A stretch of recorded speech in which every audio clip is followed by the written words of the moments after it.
the truth that the current president was part of the previous presidency. We can say what we want. We can talk about, that he was locked out, but he was aware of the things that were going on in government. Can we really say that he's absolved of all responsibility when it comes to sorting out this mess and now taking that blame and putting it on somebody else's shoulders? I think we talked about this last time. We did, but we keep coming back and saying that the fault was the President previous Ruto regime. was as influential in the last 5 years of the Uhuru government as I was influential, which is zero. Yes. That is okay. Let me ask it this way. Senior counsel, let me ask it this way. You as lawyers often say, right, that somebody can be held culpable if they stood back and watched something happen. Don't you often say that? Yes, that rule does not apply to the situation here because let us not be revisionists. Let's not rewrite history now. The last 3 years of the Uhuru government was what we call the handshake government. Yes. It was run by Uhuru as he wants. Mm-hmm. And when one man runs the three arms of government, he runs the judiciary, he runs parliament, he runs the executive, you can't have a functional government. There were a lot of mistakes that happened. But I'm not absolving William Ruto and his government. Okay.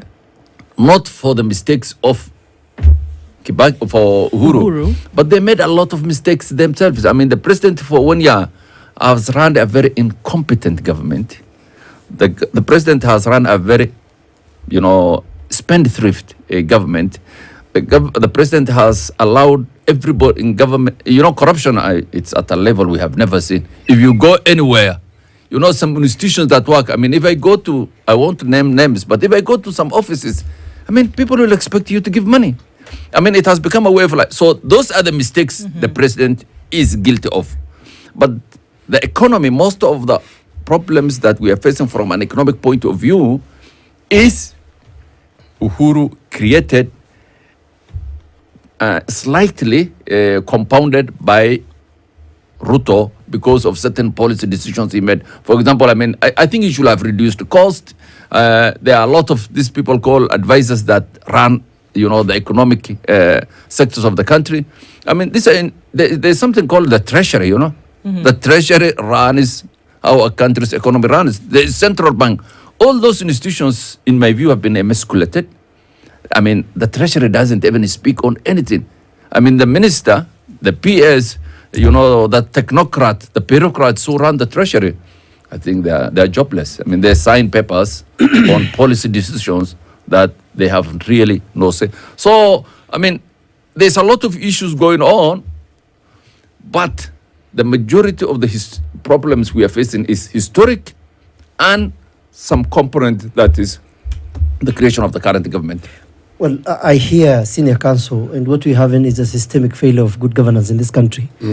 Now, when leaders have no apathy or sympathy for those they lead, there are two classes of inequality in this country. If you go to the north, where we come from, people are suffering in more than 23 countries. But you come to Nairobi and other cities, people are enjoying life to a certain extent, those who are, connected to government. As he said, most people are driving, very big cars and new ones.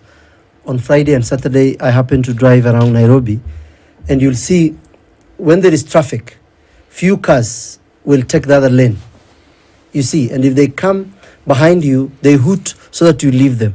So the government officials working for us have so bad manners that they are entitled.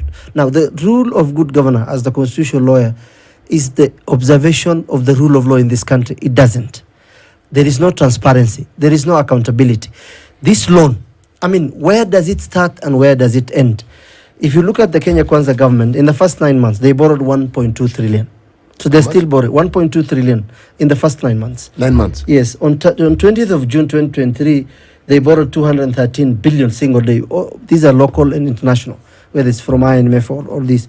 Now, I've listened to Ronald Reagan, who is an economist and I think a lawyer later. And in 1974, he said, there is no a country in the world that develops on high taxes and loans. Now, this country has systemic failure. What Ruto is dealing with is what Uhuru was dealing with, what Moi was dealing with, what Uhuru Senior started. What was that? If you look at the cabinet in 1966 to 78, 28% were Kikuyus. So if we had reduced a very lean government, let's say out of the 22, he had 15 ministers, out of the 40 plus PSS, he had maybe 20. We don't have cash. How much will that save in terms of employment, in terms of secretaries, in terms of cars, in terms of fueling, in terms of insurance, in terms of mortgage? So the mistake, and we delegated the power to William Ruto now. The past is history. Today he's the president. He has delegated functions to cabinet ministers. They are telling on our face that you can go to hell. That is bad manners of cabinet ministers who are paid by Kenyan taxpayer, people who are very poor. So you are a friend to the president, a neighbor. Do you think he's either getting... Are you addressing me? Or no, I'm addressing the senior counsel. He's addressing his namesake. The senior, yeah. His father is my namesake. He's Okay. Ahmed Abdullah. Okay. So what we're saying is this.